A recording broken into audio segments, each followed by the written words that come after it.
Magandang araw po sa inyo lahat. Ako po si Banat Bayat. Ngayong araw na to, dadaanan natin bahagya itong isang kandidato na di umano. Huli po sa pag-vote buying. Hindi po bumibili ng barko Vote buying po. Huling-huli si kuya, pero hindi kulong. Yun nga lang. Nako po, ano pong ibig sabihin nito mga kababayan? Dapat to gumalaw-galaw ang Comelec dito dahil huling-huli sa akto. Alam nyo, ang matindi parusa dito, 1 taon hanggang 6 na taong pagkakakulong at talagang hindi napapayagan na humawak ng public office. Lalo na kumandidato hindi na pwede.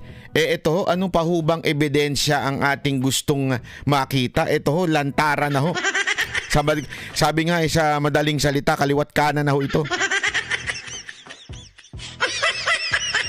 Banat ba, hindi kaliwat kanan. Linawin mo. Kaliwaan ang tawag dyan. Bakit kanyo kaliwaan? Kasi di ba ang kaliwaan yung parang may bebenta ka. Kunwari, bebenta mo ito tapos kaliwaan kayo ng bayad. Ganun ang kaliwaan. Di ba? Pero ang ibig lamang sabihin ng kaliwaan is kamay muna. Kaliwang kamay. Kaliwaan kamay. Sabihin, boto ha? Sige, bibigay ko yung aking yung aking commitment na iboboto ka. Pero kaliwaan kayo. Ano ibibigay? 1,000 mga kababayan. Grabe, daming pera. Umantakin mo kung umiikot ka ng bawat ikot mo 1,000. Ilan ba ang botante ng Caloocan, Caloocan, ilan ba ang botante ninyo, voters in Caloocan. Tingnan nga natin kung ilan ang botante ng Caloocan. Grabe, it consists of 188 barangays. The city has 700 to 79 registered voters. Grabe yan, kunwari, araw-araw nag-iikot si pangalan nito, si Trillanes. Tapos ang botante, sabihin na natin 700,000 times 1,000. Grabe, magkano gagasusin? Nako! Di nagkasa sa calculator ko, ano ito? 700 million? Hayop, Sa bagay, may balita tayo noon. Pagka senador, kada taon 1 bilyon ang budget. Hindi naman natin sinasabing ninakaw niya. Wala naman tayo sinasabing ganun. Hindi ko natin sinasabi yun. Kaya lang, syempre, pag ikaw matagal ka ng senador, malamang marami ka ng nabaon. Na sahod, kayo naman. Sahod lang, kayo naman. Gago! Yung sahod lang. Wala naman ko sinasabi. Di ba? Sahod lang, sahod. Di ba, syempre, marami na hong sahod si Trillanes. So, natural 20, may naipon na siya. Ang tanong, Mr. Trillanes, bakit ganitong ginagawa ng bata mo? Panoorin nga natin. Pakita natin. Panoorin natin. Kung ito ba makukonsider na vote buying. Tanong natin sa Comelec. Comelec, ito ho ba makukonsider ninyong vote buying? Kasi nung aking inaral sa inyong na may nabasa po kasi ko yung ano ba ito? Yung article na Omnibus Election Code. Ang sabi doon any form ng pagpapalitan o pagbibigay ng pera o whatsoever ay yan nakukonsiderang vote buying. Meron kasi ibang mga argumento na mamaya malamang ito magiging palusot dito ni Trillanes. Pag-uusapan din natin yan. Pero mamaya papakita ko sa inyo yung talata o yung article ng batas na yan. Kung ano ba nakasulat dyan. Sige, pakita muna natin tong video ni Trillanes. Mayor! Okay. Uy! Sana all talaga, Magandang negosyo to, no? Hindi, magandang negosyo to. Pupunta ka sa lahat ng rally. Isipin mo, punta ka sa lahat ng rally ni Trillanes, di ba? Sa lahat, kung saan pumunta si Trillanes, aabangan mo lang siya. As in, pare, pupunta dito si Trillanes. Aabang ka lang doon, di ba? Mag-disguise ka lang. Tapos kakamay ka uli. Oh, Mayor! Oh, ikaw naman, tatanga-tanga. Di ba? Hindi mo alam kung paulit-ulit na ba yung kinakamayan mo. Oh, Mayor! Oh, mantakin mo sa isang araw yan, nakailang ilibot siguro yan. Kasi ganyan alam ko yung galawan ng mga mayor eh. Oh. Kasi nakikita niyo yung kay Yorme, di ba? Pinapanood natin yung kay Yorme. May makikita ka bang ganyang abutan? Wala. Walang abutang ganyan. Kasi kung may abutang ganyan, punta ako.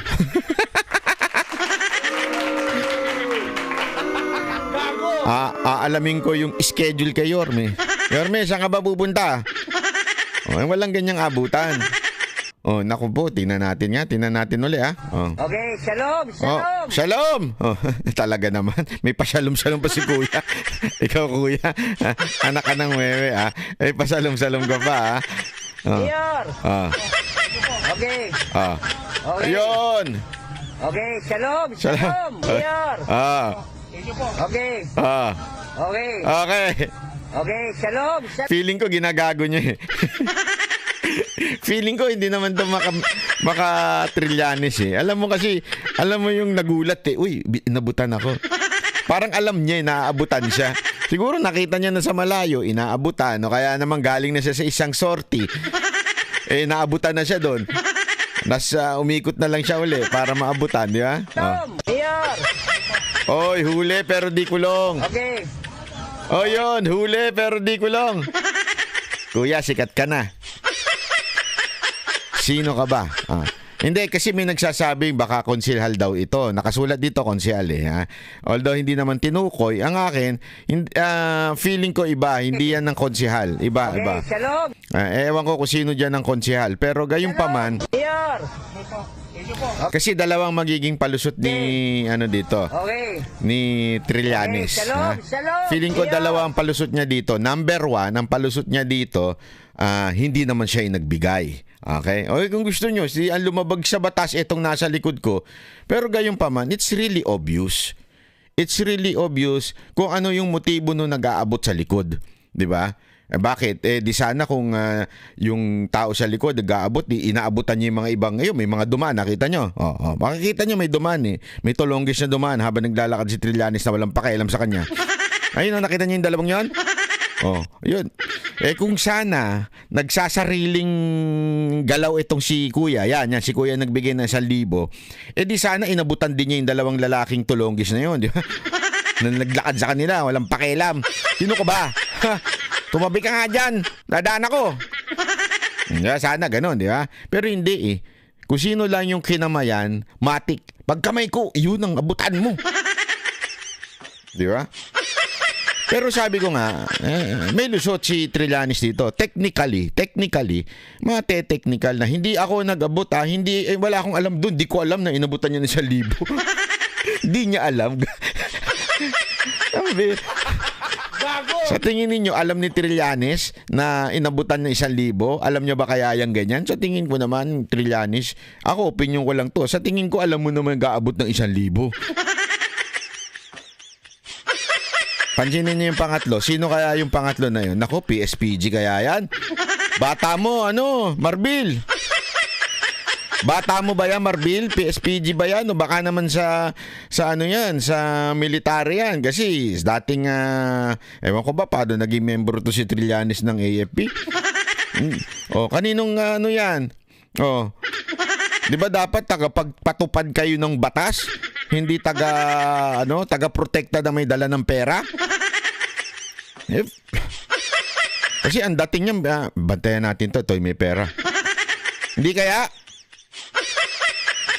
Wag naman po sana, Kuya, wag naman po sana ganun ang ating mindset na ito may dala, kaya kailangan itong proteksyonan natin. Hindi kasi alam mo yun, di ba? Alam mo, kaya nga sinabi ko sa inyo, eto kasi yan, alam ko ano dyan SOP. Dapat yung kung sakaling yun yung nagbabantay kay Trillanes, di ba? Mukha hindi ko sinagsigurado pero mukha. Dapat nakasunod kay Trillanes. Unless yung kasama ni Trillanes kasama niya. Kaya nandun lang sa likod. So ibig sabihin, hindi siya separate person. Okay, naintindihan niyo ibig sabihin? Kung babasahin natin yung video, Hindi kasi kung separate person yan, si Trillanes, yung security niya, tapos yung nagbibigay. Pwedeng gano'n. Ibig sabihin, may sariling lakad yung nagbibigay. Pero kung matik na, kasama ko ito nagbibigay, kaya nandun siya sa likod. Tama, mali? Hindi ito, opinion ko lamang naman po ito. Pero diyan, naku po, malako, huling-huli. Huling-huli si kuya nagbigay. Ito, yan yung unang palusot. Unang palusot, hindi naman ako nagbibigay. Si kuya naman. Yan ang unang palusot. Tama, mali. Okay. Ang pangalawang palusot na maaaring sabihin ito ni Trillanes, hindi pa naman simula ang campaign period. So, hindi ibig sabihin ako ay kandidato na. Hindi ho. Sa akin. Sa akin, maybe technically, hindi pa simula ang campaign period. So, pwede mo sabihin na, maaari mo sabihin pero nung aking tinitignan at inaaral po yung batas, wala po nakasulat doon na this specific law, itong batas na ito, magsisimula during the campaign only. Walang ganun. Wala ho ako nakikitang ganung klaseng provision doon sa batas o nakasulat doon sa batas. So, hindi mo pwedeng sabihin na yan panahon lang yan ng tawag dito ng campaign period na bawal mamigay. Kaya kung gano'n, lokohan na, di ba? Ang gagawin ko, mamimigay na ako before the campaign period. Halimbawa, kandidato na ako di ba? Na-declare, tandaan ninyo nag-submit ka na ng iyong candidacy. Na-declare na yung mga nuisance. Ibig sabihin, may numero ka pa nga binibigyan ka ng numero may numero ka na. Ibig sabihin, technically, publicly, you have a number, you are a candidate. Diba? Even if the campaign period hindi pa nagsisimula, you are a candidate. The mere fact, nagsisimula na printing, ina-announce na sa telebisyon na kandidato ka, may numero ka na. Yung numero nanggagaling sa COMELEC. So, ibig sabihin, the COMELEC acknowledge your file ng candidacy. So, therefore, you are a candidate. If you are a candidate, ibig sabihin, dapat nasa ilalim ka na ng Omnibus Election Code na kung saan bawal namimigay. Okay? Ngayon, ibig bang sabihin ito, pwede mong ilusot na hindi naman ako namimigay. Hindi pwedeng ganun. Kasi kung ganun din pala yung puso nung batas na yun, anak ng weweng batas yan. Hindi ako mamimigay. O kayo lang mamigay. Ikaw yung mamigay. Naka-t-shirt naman kayong Trillanes di ba? Hindi ko rin pwedeng ganun. Mga madam, mga sir, di ba? Na, hindi ako nagbibigay. Wala ako alam dyan, hindi ko alam yan. Pero tao mo yun. Hindi ka namimigay pero naka-Trillanes na damit. Diba? Hindi naman pwedeng ganun. Di ba? Kasi or else, tandaan natin, there is always a heart of the law. Kung ano yung intensyon ng batas na pigilan o di kaya intensyon ng batas na ipatupad. Ngayon, sa ganitong klaseng senaryo, sa tingin niyo ho ba yung puso ng batas na nagsasabing bawal ang vote buying nalalabag? Kayo ho ang sumagot, mga kababayan. Huwag ho tayong magtanga-tangahan. Ito ho bang ginagawa ni Trillanes na ito ay paglabag sa batas ng Omnibus Election Code? Maaari pang argumento dito, ito sige, sabihin mo na makalusot ka, it's not yet the campaign period nung lumabas tong video na to o tong ginawa itong action na ito. Okay, sabihin na natin yon. Pero sa akin, di ba, pinabulaanan ko din yun kasi you are a candidate At wala naman nakalagay sa batas na itong batas na ito ay during the campaign period lang. Walang ganun di ba? Gayun pa man, kung sakali lang totoo yung ganung klaseng maging palusot mo dyan sa video na yan. Diba? Kaya kailangan maging viral tong video na to para malaman ng mga taga-Caloocan ganito ang kumakandidato sa inyo. Morally, ang pangit, ang gago, diba? Kawalang yaan. As early as now, he is trying to convince you by giving a 1,000 yung tao niya nang para maging mayor. Ito, lantaran na ho ito. Yung iba nilalagay pa siya envelope. Yung iba nilalagay pa sa basket, di ba? Ito, abot-abutan, no? I mean, ewan ko mga taga-Caloocan, kung kayo nasa tamang ulirat at ganyan ang kumakandidato sa inyo, tapos iboboto ninyo, sa tingin ninyo, kayo mga taga-Caloocan, saan babawiin yan? Kayo ang sumagot. Wala lang, gusto ko lang mamigay na 1,000. Okay na. Hindi, sa tingin ninyo, mga taga-Caloocan, saan babawiin yung gastos na yan? Di ba? Kinumpute nga natin kanina, ang botante, 700,000. Mahigit ang botante sa Caloocan. Kung susuyurin mo lahat yan, bibigyan mo ng 1,000. Magkano aabutin yan? 700 million. Diba? Sabihin mo na, hindi pa dyan kasama yung mga umulit. Kung napanood nila to, umulit sila. Sabi lang, tama si Banat Bay. Pwede kong gawing negosyo to. Araw-araw, abangan ko lang 2 sorti ni Trillanes. Tapos, di 2,000 ko per day. Time is 30. Hindi na magpapahinga yan. Araw-araw nang kakayurin yan. Kasi sa tindi ba naman ng kalaban niya dyan? Tsaka kulelat siya dyan So, mantakin mo, hindi bibitaw yan. 30 times 2. Kikita ka ng 60,000. Ikot-ikot ka lang kasama ni Trillanes, hindi niya alam. Di ba? Di ba? Pwede nga ganun Hindi. Anyway, ang punto natin dito, yung bagang values, kung hindi man yan illegal, okay, dahil napalusot technically, sana masilip ng COMELEC to kahit walang magsampa ng kaso. O kaya sana yung kalaban ni Trillanes, sampahan nyo ng kaso ito. This is an obvious evidence. Wala na hong lusot dito. Video na to. It speaks for itself. Diba? Ito, kitang-kita na. Abutan na. Wala na hong ganito na kung kagarapal ang ating mga politiko. Lalong-lalo si Trillanes. Ang kapal na mukha-mukha. Ganyan ka na baka desperate? Hindi ka na nga tumakbong senador kasi alam mo di ka mananalo. Alam mo wala kang pag-asa sa Senado. Pinilit mo ngayon tumakbo dyan sa LGU.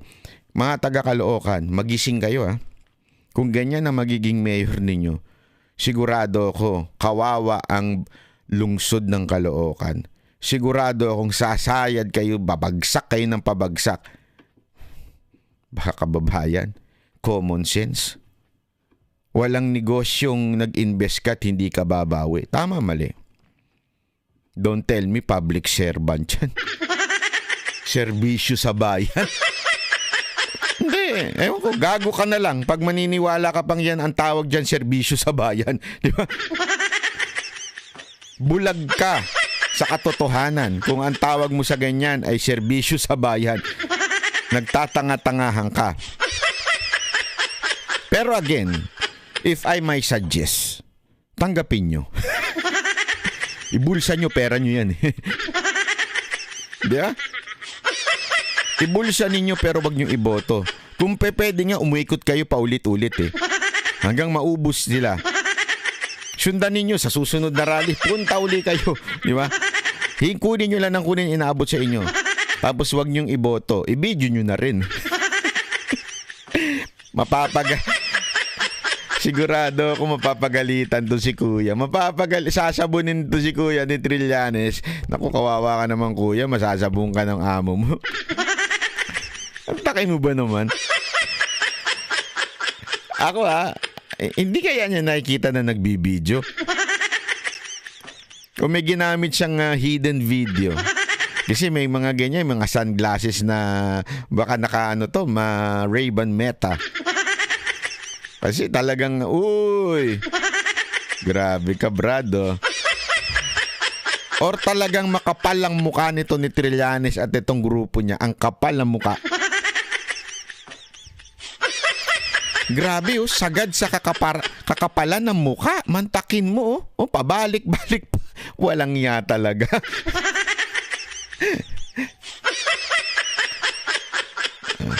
Ewan ko na lang kung kayong mga taga-Caloocan, iboboto nyo pa to. Ikalat nyo ito sa Caloocan. Ikalat nyo ito na nang talagang hindi na manalo ito. At talagang ma-shoot na siya. At saka alam mo, ako sana may gawing aksyon ng COMELEC dito. Dahil ito po ay isang pambabastos sa values nating mga Pilipino na ganito na ho ba talaga tayo.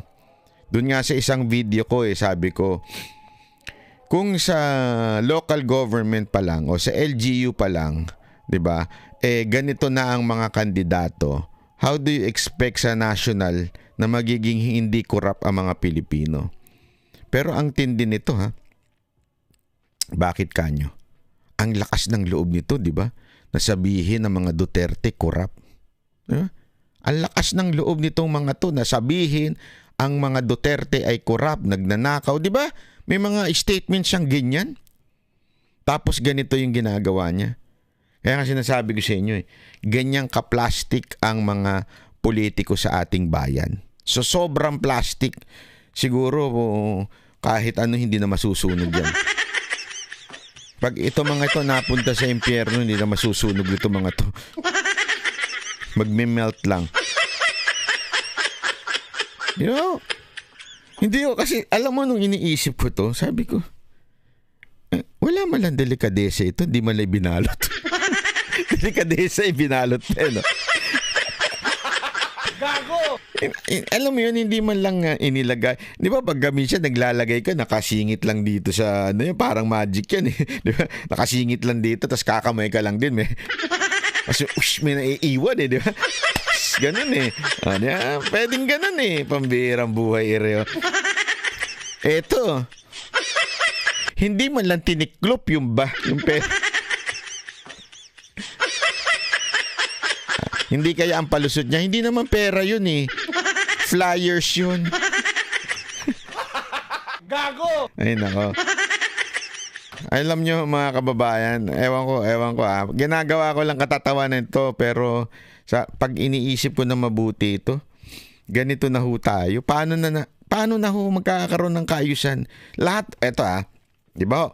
Kami pong Banateros nag-host po kami ng senatorial sukatan sa SMNI, di ba? Wala po ako sigurong narinig na kandidato nagsabing, ako po ay para sa korupsyon.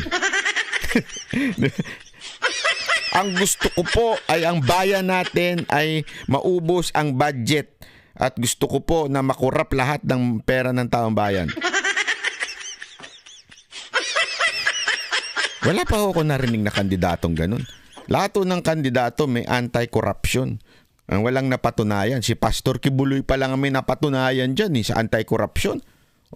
Kaya nga 'di ba nagpunta daw si Marcos sa Prayer Mountain ng KOJC, tapos sinabi niya, bakit ang ganda dito? Bakit sobrang ganda 'to? Lawak, grabe lawak. Mountain. Imagine the mountain. Sobrang ganda, mas maganda pa ho diyan. Ako dati nagugustuhan ko sa Camp John Hay. Walang binatbato. Eto hindi lang pine tree, pati bulaklak. Simoy ng hangin, grabe ho yung, kasi dahil sa daming puno, tapos as in sobrang ganda. Di ba tinanong ni Marcos nung hindi pa siya dating presidente, hindi pa ho siya presidente, tinanong niya, bakit bigyan niya kasi sagot ni Pastor Kibuloy, zero corruption dito. Every details. Alam mo ako, observant ako Pag kami nagpupunta ng SMNI, kain kami ng kain. Kasi lagi doon buffet doon As makikita ko yung kanilang worker, may naayos na resibo sa tabi. Di niya alam, sinisilip ko. Chismoso ako Sinusulat lahat ng gastos doon sa pagkain, mga binili. Nakasulat, may OR. Sabihin talagang OR. Talagang nililista. May notebook pa. Kasi talagang hindi pa pwedeng pag bumili ka ng asukal, alam mo yung papatungan mo. Hindi, kailangan nakasulat lahat yan. Detalyado. Kasi nga, ang training sa kanila, zero corruption. Walang napupuntang sayang. Hindi pwedeng may bubul. Sa kono talaga yung binigay, gagastusin. Lahat yan. Listado yan. Kaya nga, sabi ko nga sa inyo, sa mga kandidato, yun pa lang ang nakita kong talagang zero corruption nagawa na. Pag every time na tinatanong namin, hindi ko naman sa inaano yung mga natanong na namin Ang sabi lang nila, ako ay anti-corruption. Ito ang gusto kong mangyari. Ito ang gusto kong mangyari. Ito ang gusto kong mangyari. At ganito ang gagawin ko para mawala ang korupsyon. Ganito, ganito, ganito. Diba? Lahat yan. Lahat sila ganun. Wala akong nagsabing gusto nila korupsyon. Lahat sila ganun. Pero wala ka pang narinig na, ako po, tumatakbong senador at ako ay anti-corruption. Ganito ang ginawa ko. Si Pastor Kibuloy pa lang nakita kong meron ng ebidensyang na ipakita. Ngayon, sabi ko nga inong naiiling ako, na iniisip ko, ito na ata ang pinakamalalang taon, itong 2024, 2025, di pa tapos, pero ito na ho ata ang pinakamalalang gobyerno pagdating sa korupsyon. Sagad sa buto. Alam niyo kung bakit? Ito walang biro. Alam niyo kung bakit? Kung ganito ang klaseng pangangampanya meron tayo, how do you expect pag nakaupo ang mga ganitong klaseng tao sa gobyerno? Kayo sumagot. Diba? Ito walang ng joke. Kayo hong sumagot. Paano ang gobyernong patatakbuhin kung ganito sila nagsimula? Kung sinimulan mo ng ganito, na namimigay ka ng pera, ano sa tingin ninyo mangyayari pag sila ho nakaupo? Every time na gusto nilang tumaas ang ratings nila, mamimigay sila ng pera at papalandakan nila pagmumukha nila. Tayo ang bansang hari ng ayuda. Ito rin yun Yun nga. Buti nga yun. Kahit papaano. Hindi, pero ina-announce din nila. Bibigyan ko kayo ng 5,000. 5,000. Eto. Hindi lang talagang inaabot na ito sa'yo ha Brad mamaya na akin. Hindi, walang ganun. Walang ganun. Banat ba? Pero grabe na ho. Sabi ko, hindi na ho ito tama. Hindi na ho ito tama sa bayan natin. Gusto natin maayos. Simulan na ho natin sa baba. Simulan na ho natin sa local government. Kung kung totoo yung sinulat nitong nag-video na to na pati yung konsehal, grabe naman po, pati ba naman yung konsehal? Ganyan na ho ba tayo sa bayan natin? Sagad-sagaran ng kakapalan ng muka. Again, ito hindi ko sinasabing final decision of COMELEC na vote buying Ulitin ko, hindi po yan ang sinasabi ko ngayon Kasi questionable pa yan Kaya nga tayo dapat dumulog sa COMELEC. Ano ho ba ang ano ho nyo dito? Ang tingin nyo ho dito sa ginagawa ni Trillanes? Di ba? Ano ho ba ito? Grabe na ho ito. Sana ho kayo ay mag-respond po dito. Una yun. Pero higit doon, ang kapal na ho ng muka. Yun na ho masasabi ko. Hindi man siya matatawag na illegal ngayon kasi let the court decide kung illegal yan o COMELEC, let that court decide. Pero grabe na ho. Kasi alam ko may palusot sila dyan Lahat ng tao may palusot. Yun nga nakapatong na may palusot pa Hindi nagmamasahe lang ako dito. Kaya ako nakapatong. Hindi naman, wala naman ako ginagawa. Bakit nakapasok? Masyadong kasi, para mamasahe talaga at saka hindi siya makagalaw. Di ba? Alam mo yung, hindi, wala, ito medyo bastos lang yung biro ko. Pero alam mo yun, sa mga, nahuli mo na, may palusot pa. Huling-huli, maraming ganyan sa telebisyon, sa mga news. Yung mga, nakapatong na, nakayakap na, nakahubad na, may palusot pa. Tama, mali. Kaya nga sabi ko sa inyo, sigurado ako may palusot to Itong ganito, huling-huli mo na huling-huli na talaga. May palusot si Trillanes dito. Pupusta ko. Kaya nga sabi ko, hindi ko sasabihin na illegal ito ngayon. COMELEC ang magsasabi niyan at saka korte. Pero sa tingin ko at sa pananaw ko, ay talagang mali. Maling-mali ho yan.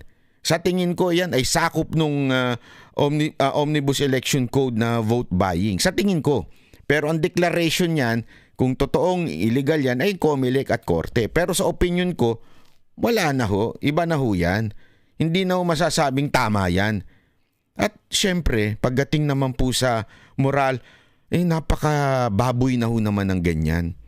'Di ba? Hindi na ho tama 'yan. Napakababoy ng ganyang klaseng gawain. Harap-harapan na. Alam nyo, ito mga kababayan, yung ganyang harap-harapang ginagawa nila, nakakabastos eh. Para bagang sinasabi sa'yo, pera ka lang. Hindi ko na itatago to, pera ka lang. Boboto ka na. Hindi na natin sisimplehan to. Di ba? May mga minsan, for the boys. Mga ganyan pa eh. Medyo may konting hiya pa, for the boys. Ito hindi, garapalan. No, ito 1,000. Di ba? Ano, ganyan na huban nyo Trillanes itratuhin ng mga taga-Caloocan na nabibili lang? Ganyan nyo huba tratuhin sila? Di ba? Kayo namang mga taga-Caloocan, magising na po kayo. Wag nyo iboboto yung ganitong klaseng tao. Good luck sa inyo kung saan yung babawiin. Ako po si Banat Bay.